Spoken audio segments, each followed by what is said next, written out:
Hello दोस्तों, कैसे हैं आप लोग। आपका फिर से स्वागत है कोडिंग पांडा यूट्यूब चैनल पे।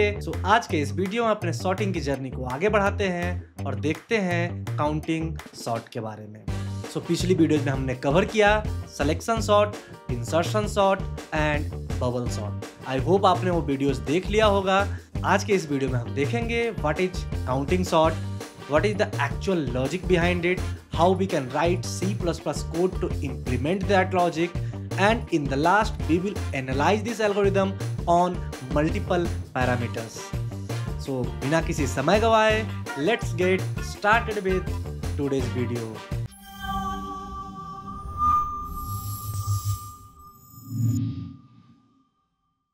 First thing first, what is counting sort. तो काउंटिंग सॉर्ट की डिफिनेशन की बात करने से पहले हम सबसे पहले ये समझते हैं कि जो सॉर्टिंग एल्गोरिदम्स हमने अब तक पढ़ा, जो हम बात कर लें चाहे सिलेक्शन सॉर्ट की, इंसर्शन सॉर्ट की या बबल सॉर्ट की, सब में हम एलिमेंट्स को कंपेयर कर रहे थे and that is called comparison based sorting algorithm.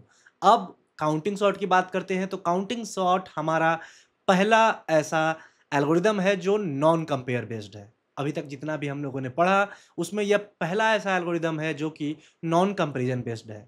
Non comparison based कहने का मतलब कि हम इसमें दो एलिमेंट को कंपेयर नहीं कर रहे होंगे।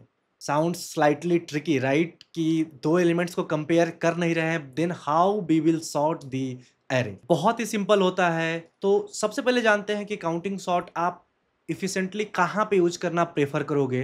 काउंटिंग सॉर्ट का एफिशिएंटली यूज कर सकते हो आप स्मॉलर रेंज के एरेज में। मतलब कि जो एरे का एलिमेंट है वो अगर 10 की 10 टू द पावर 5 और 10 टू द पावर 6 तक जा रहा है, in that case you can use this counting sort algorithm और it will give you very efficient result. अलग अलग तरीके से इसको समझने की कोशिश करते हैं और देखते हैं कि how we can sort an array without comparing the element. I am jumping to white board, let's decode the concept of counting sort algorithm.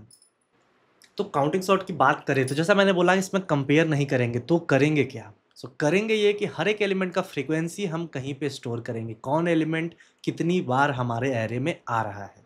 Non negative integers लेता हूँ लाइक -1 -2, ऐसा नहीं कुछ रहेगा। Non negative means greater than equal to 0 और less than 10 to the power 5, ऐसा मैं मान के चल रहा हूँ कि मेरे एरे का दिया गया है। तो एरे ऑफ जो आई होगा वो सपोज मैं कर लेता हूँ कि 0 से लेके हमारा 0 के इक्वल भी हो सकता है, तो 0 से लेके हमारा 10 टू द पावर 5 तक जा सकता है। ऐसा मैं लेके चल रहा हूँ, तभी मैं काउंटिंग सॉर्ट को पिक्चर में लाऊंगा। एरे ले लेते हैं हमारे लिए। अगर सपोज करते हैं कि एरे हमारे लिए है 3 5 6 3 2 0 3 4 5, ऐसा कुछ एरे है। हम क्या करेंगे, एक फ्रीक्वेंसी वेक्टर बनाएंगे जिसको इनिशियली सब कुछ 0 से इनिशियलाइज करेंगे। आप हैश मैप का भी यूज कर सकते हो। सिमिलरली मैं वेक्टर को as a hash map use कर रहा हूँ यहाँ पे, या अनऑर्डर मैप जिसको आप बोलते हो C++ में। तो मैं भी वेक्टर को as a hash map use कर रहा हूँ। फ्रीक्वेंसी ऑफ आई क्या डिनोट करेगा कि ith एलिमेंट का फ्रीक्वेंसी कितना है। ठीक है, let's do something like this. Frequency of 3 की अगर हम बात कर ले, फ्रीक्वेंसी ऑफ 3 इनिशियली रहेगा 0 जो कि हो जाएगा 1। अब हम फ्रीक्वेंसी ऑफ 5 की बात कर लें वापस से, क्योंकि 5 आ चुका है तो उसमें हम काउंट में कर देंगे plus plus. Frequency of 5 is 1। Frequency of 6 की बात कर लें, frequency of 6 is 1। After that again 3 आ चुका है तो फ्रीक्वेंसी ऑफ 3 जो है 1 से हट के हो जाएगा 2। उसके बाद आगे हम बात कर ले फ्रीक्वेंसी ऑफ 2 में फिर से प्लस प्लस हो जाएगा तो फ्रीक्वेंसी ऑफ 2 हो जाएगा 1। 0 की बात कर ले, फ्रीक्वेंसी ऑफ 0 भी हो जाएगा 1। फ्रीक्वेंसी ऑफ 3 की बात कर लें तो वापस से 2 से भी एक बढ़ के ये 3 हो जाएगा। 4 की बात कर लें 4 1 हो जाएगा। एंड अगर 5 की बात कर ले तो वो 5 2 हो जाएगा। तो कुछ एक ऐसा हैश मैप आपके पास बन के तैयार हो जाएगा। आफ्टर दैट आप क्या करोगे, पूरे वेक्टर को ट्रैवर्स करोगे और जो जो एलिमेंट नॉन जीरो है उसको आप उतनी बार प्रिंट करोगे जितना बार उसका फ्रीक्वेंसी है। एरे को ट्रैवर्स करते हैं तो सबसे पहले 0 का ट्रैवर्स किया हमने, 0 का फ्रीक्वेंसी कितना है 1 है, तो हम लोगों ने प्रिंट कर दिया 0 एक बार। उसके बाद 1 पे गए, 1 की फ्रीक्वेंसी कितनी है 0 है। 2 की फ्रीक्वेंसी कितनी है 1 है, तो हमने 2 को प्रिंट कर दिया एक बार। आफ्टर दैट आगे बढ़ते हैं, 3 की फ्रीक्वेंसी कितनी है 3 बार, तो हम लोग को प्रिंट करना होगा 3 टाइम्स। उसके बाद आगे बढ़ेंगे हम लोग, 4 जब आएगा तो 4 की फ्रीक्वेंसी कितनी है 4 की फ्रीक्वेंसी है 1, तो 4 प्रिंट हो जाएगा एक बार।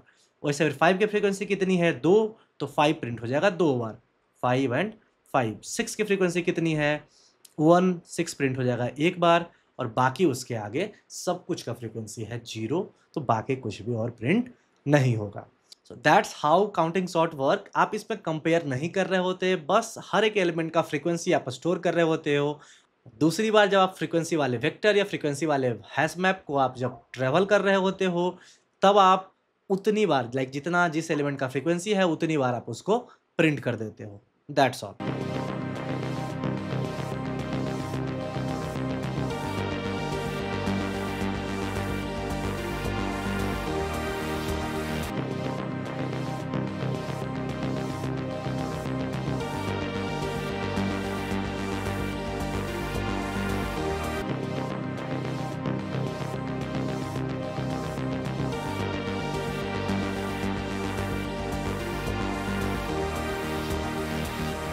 चलिए एक छोटा-सा क्वेश्चन को देखते हैं, इसको हम लोग मल्टीपल तरीके से करेंगे, 2 या 3 तरीके से सबमिट करेंगे हम इस क्वेश्चन को। तो सबसे पहले बेसिक जो अभी हम लोगों ने बोर्ड पे किया था, सेम चीज़ को हम यहाँ पे सबमिट करने की कोशिश करते हैं, ठीक है? तो मैं ऐसा बोल देता हूँ, इसको मैं बोल देता हूँ कोड 1। तो कोड 1 पहले लिखेंगे जो कि अभी हम लोगों ने व्हाइट बोर्ड पे किया, उसके बाद थोड़ा-थोड़ा मॉडिफाई करके भी इसको सबमिट करेंगे 2-3 तरीके से। सबसे पहले देखते हैं क्वेश्चन हमसे क्या कहना चाहता है। You are given an array of integer nums, sort the array in increasing order and return it।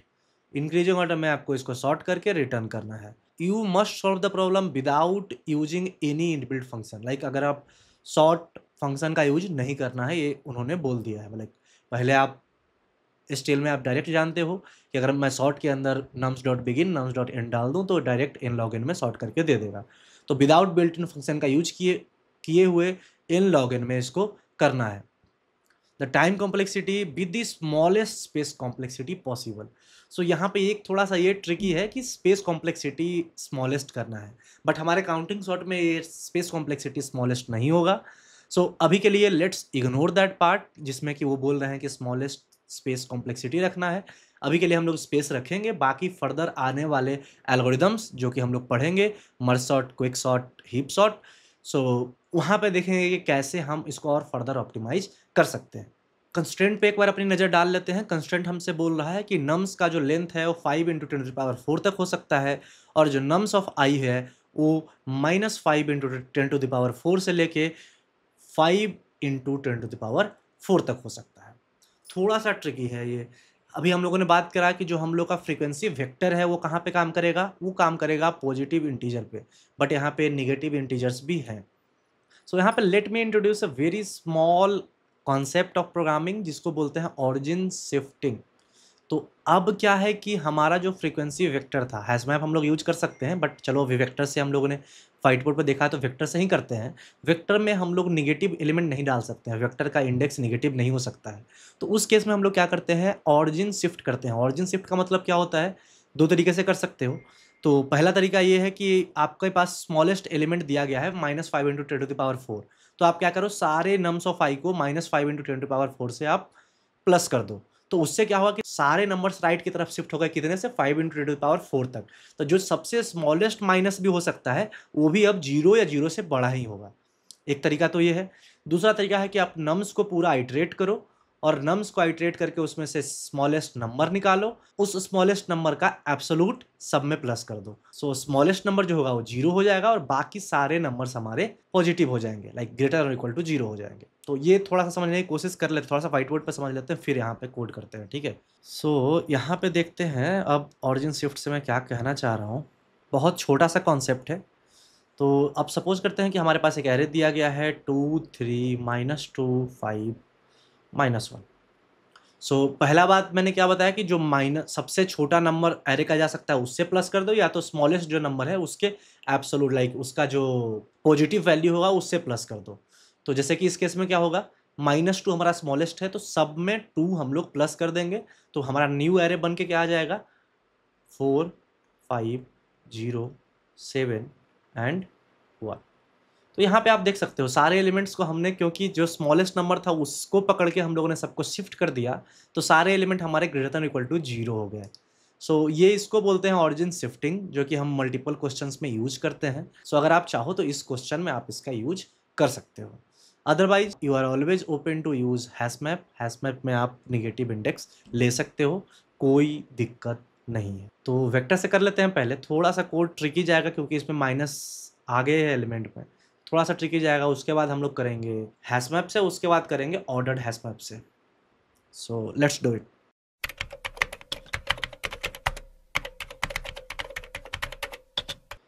चलिए जल्दी से समझ लेते हैं कि मैंने कोड क्या लिखा है। तो मैंने क्या बोला था कि शिफ्ट करेंगे हम ऑरिजिन को राइट की तरफ। तो सबसे पहले मैंने क्या किया है कि मिनी को नम्स ऑफ 0 से डिफाइन कर दिया है कि जो हमारा मिनिमम एलिमेंट है नम्स ऑफ 0 होगा।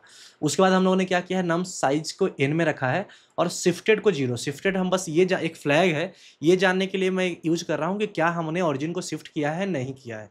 ऑरिजिन को शिफ्ट हम कब करेंगे, जब हमारे पास निगेटिव एलिमेंट होगा तब, अदरवाइज शिफ्ट करने की जरूरत नहीं है। तो उसके लिए मैंने क्या किया कि अगर मिनिमम एलिमेंट हमारा 0 से छोटा है, only in that case we will shift the origin. तो हम लोगों ने क्या किया कि मिनी को उसके निगेटिव नंबर से, लाइक उसका एब्सोल्यूट वैल्यू ले लिया हमने मिनी का, अगर मिनी लेस देन 0 है तो, और शिफ्टेड कर दिया हमने 1, ताकि आगे हम लोग जो आंसर लाएं तो हम लोग को पता हो कि आंसर हम लोग को देना है प्री डिफाइंड जो ऑरिजिन है उस वाले स्टेट में, ना कि हम लोग जो शिफ्ट करके वर्चुअल ऑरिजिन क्रिएट किया है उस वाले स्टेट में आप नहीं दे सकते हो। You have to return the answer in the predefined actual origin. ठीक है, तो हम लोग ने ऑरिजिन शिफ्ट किया है, तो in that case we need to take a boolean कि या we have shifted the origin and we need to take care of again shifting it back to the normal position. ठीक है, तो आगे बात करते हैं कि हम लोगों ने क्या किया कि नम्स ऑफ आई में, मतलब सारे एलिमेंट जो कि थे उसमें उनका एब्सोल्यूट वैल्यू ऐड कर दिया। जैसा कि अभी हम लोगों ने व्हाइट बोर्ड पर देखा था कि सारे एलिमेंट्स में हमने उसके मिनिमम को ऐड कर दिया, तो इस कारण से जो एलिमेंट्स हमारे हुए सारे एलिमेंट्स हो गए ग्रेटर देन इक्वल टू 0। अब हमारा वेक्टर जो है, वेक्टर में हमने फ्रीक्वेंसी रखा है 10⁵ प्लस 1। प्लस 1 क्यों रखा है मैंने, और ये 10⁴ तक जा सकता है, ये भी 10⁴ तक जा सकता है, दोनों के इक्वल भी हो सकता है। 10⁴, let me make it 5, like to be in good condition, let me make it 10⁻+5, क्योंकि 2 एलिमेंट एक्स्ट्रा हो सकता है। अगर लास्ट एलिमेंट की भी बात कर लो और इधर के भी लास्ट एलिमेंट की बात कर लो, 10⁵ प्लस एक हो गया 0, और उसके बाद बात करते हैं 10⁵ की अगेन, तो मतलब 2 × 10⁵ प्लस 1 तो होगा ही होगा। राइट साइड जा सकता है 5 × 10⁴ तक, लेफ्ट साइड जा सकता है 5 × 10⁴ तक। ये कंबाइंड होकर कितना बन गया 10⁵।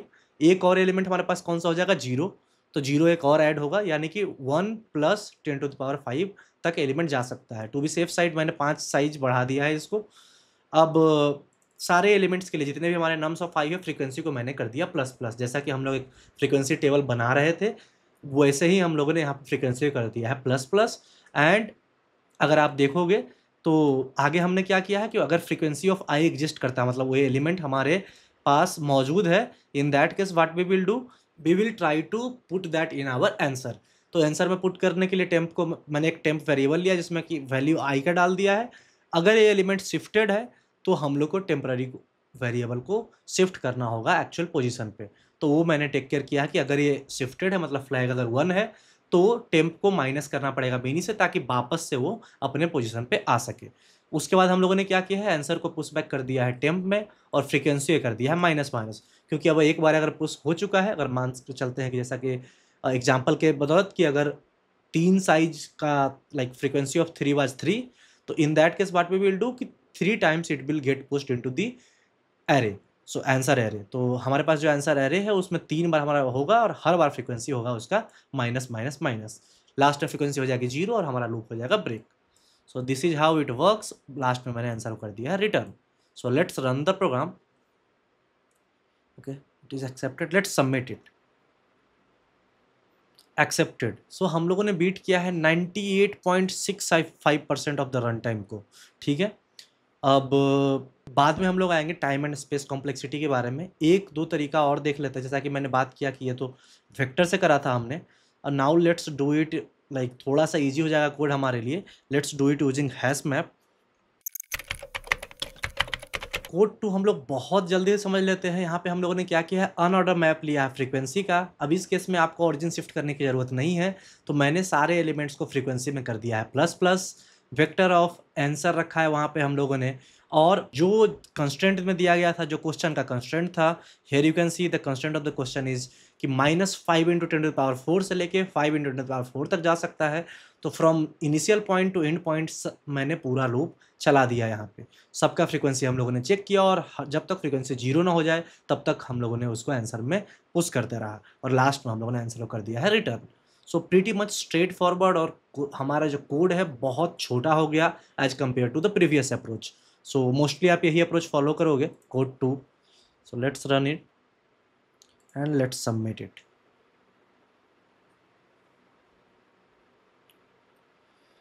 सो यहाँ पे आपने बीट किया है only 22.25% of the solutions. Memory की बात करें तो रन टाइम में आपने बीट किया है 35% ऑफ दी सॉल्यूशन। तो that's how it looks like. जो पहले था हम लोग का थोड़ा ज़्यादा ऑप्टिमाइज्ड था as compare to whatever we have submitted now. थोड़ा सा कंपेयर करेंगे हम केस 1, केस 2, केस 3 पहले देख लेते हैं उसके बाद। सो हमने बात कर ली वेक्टर की, अनऑर्डर मैप की, अब ऑर्डर मैप के जरिए चलिए इसको सबमिट करने का कोशिश करते हैं। So let's go to code 3. So let's submit it and see.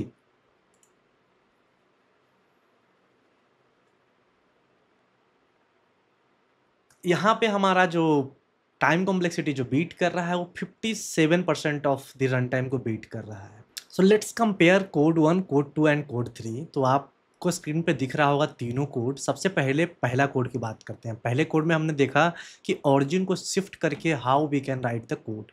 दूसरे कोड में हम लोगों ने देखा कैसे हम लोग हैश मैप का यूज़ करके यानी कि अनऑर्डर्ड मैप का यूज करके इस प्रॉब्लम को सॉल्व कर सकते हैं। सबसे लिस्ट ऑप्टिमाइज सॉल्यूशन हमारे केस में आया है, बट चलिए टाइम कॉम्प्लेक्सिटी की बात करेंगे तब समझ में आएगा कि सबसे ज़्यादा लिस्ट ऑप्टिमाइज सॉल्यूशन कौन है इसमें से। थर्ड हमने देखा कि जिसमें हमने ऑर्डर मैप का यूज किया। देखते हैं किस कोड की क्या खासियत है। पहला और दूसरा आपको काम, पहला ये काम कर सकता है -10⁵ से लेकर 10⁵ के रेंज में अगर आपका एरे है तो। दूसरा भी सेम काम कर सकता है। जैसे ही आपका एक सर्टेन साइज जो हो सकता है आपके प्रोग्राम का 512 MB 256 MB उसको क्रॉस करेगा। अगर उससे बड़ा एरे या उससे बड़ा मैप इनिशियलाइज करना चाहोगे तो आपका वो सेगमेंटेशन फॉल्ट देगा, क्योंकि आप you can't initialize a vector which is of size 10⁻7 और 10⁻8। सिमिलरली आप you can't initialize a map में आप उतने ज़्यादा एलिमेंट नहीं रख सकते हो जो कि क्यूमुलेटिवली 10⁻7 से ज़्यादा चंक ऑफ ब्लॉक ले रहा हो। जो तीसरा कोड है उस कोड में हम लोग यूज कर सकते हैं, उस कोड का हम लोग इस्तेमाल कर सकते हैं अगर आपके पास 10⁹ 10⁻10 इस काइंड लाइक ऐसे काइंड ऑफ भी अगर प्रॉब्लम है, लेकिन अगर उसका साइज छोटा है लाइक 10⁻10 तो है बट मैंने बोला कि 1000 एलिमेंट्स ही हो सकते हैं, तो आप तीसरे कोड का ईजिली इस्तेमाल कर सकते हो। पहले देखते हैं, अब देखते हैं स्पेस एंड टाइम कॉम्प्लेक्सिटी के बारे में। तो पहले का स्पेस कॉम्प्लेक्सिटी फिक्स है कि जो आपका कंस्टेंट दिया गया है वही होगा उसका स्पेस कॉम्प्लेक्सिटी। तो कांस्टेंट अगर एरे ऑफ आई को अगर n से डिनोट करते हैं कि 1 से लेके n तक जा सकता है, तो time complexity as well as space complexity both are order of n in first case.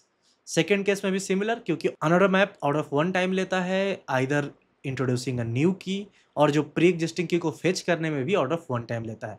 तो दूसरा जो हमारा है उसका भी स्पेस एंड टाइम कॉम्प्लेक्सिटी कितना है, ऑर्डर ऑफ n। लास्ट की बात करते हैं।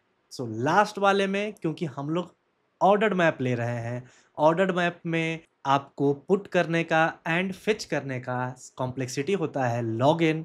तो वर्स्ट केस में आपका लास्ट सॉल्यूशन जा सकता है इन log n पर। सबसे ऑप्टिमाइज्ड कोड है हमारा पहला वाला, उसके बाद दूसरा वाला, उसके बाद लिस्ट ऑप्टिमाइज्ड कोड है हमारे पास तीसरा वाला। So that's all. I hope आपको क्लियर हो गया होगा काउंटिंग सॉर्ट के बारे में। काउंटिंग सॉर्ट को आज हमने मल्टीपल अप्रोचेस से सॉल्व किया। अपार्ट फ्रॉम दैट हमने सारे कोड स्निपेट्स को एनालाइज किया, कंपेयर किया डिफरेंट पैरामीटर्स पे। द नेक्स्ट थिंग कि can be use it in real world application. तो answer is mix, sometime yes sometime no. अगर आपका सेट छोटा है, लाइक आपका जो एलिमेंट्स का सेट है छोटा है, साइज छोटा है, एलिमेंट का जो रेंज है वो छोटा है, in that case you can use counting sort. आपको इफिशिएंट रिजल्ट प्रोवाइड करेगा। ऑर्डर ऑफ n में इसको करके देगा, इवन दो ये मर्ज सॉर्ट, क्विक सॉर्ट और अदर सॉर्टिंग एल्गोरिथम को भी बीट करने की क्षमता रखता है। स्पेस कॉम्प्लेक्सिटी थोड़ा ज़्यादा है, space complexity order of n का ले रहा है, बट कुछ केसेस में ये जो सबसे ऑप्टिमाइज्ड एल्गोरिथमिक टेक्निक है उनको भी बीट करने की क्षमता रखता है, बट सैंपल का साइज होना चाहिए छोटा। ये मैं बात कर रहा हूँ पहले और दूसरे कोड स्निपेट के बारे में। अब तीसरा कोड स्निपेट भी आप यूज कर सकते हो मल्टीपल प्लेसेस पे, nlogin में जाएगा, बट आप उसका यूज कर सकते हो। That's all. Overall, my answer will be no, but yeah, in some cases, the answer will be yes. That's all for counting sort. मिलते हैं अगले वीडियो में जहाँ पे हम कंपेयर करेंगे selection, insertion, bubble and counting sort के बारे में, डिफरेंट पैरामीटर्स पे एनालाइज करेंगे। Do hit the like button अगर आज के वीडियो से आपको कुछ नया सीखने को मिला हो। अगर आप इस चैनल पे नए हो तो सब्सक्राइब करना ना भूलें। ये वीडियो आप अपने दोस्तों के साथ शेयर करें ताकि वो भी कूल टेक्निक्स जान सके जैसा कि आज आपने सीखा। मिलते हैं अगले वीडियो में नई एनर्जी, नई उमंग, नए उत्साह के साथ। तब तक के लिए अपना ख्याल रखें। नमस्कार।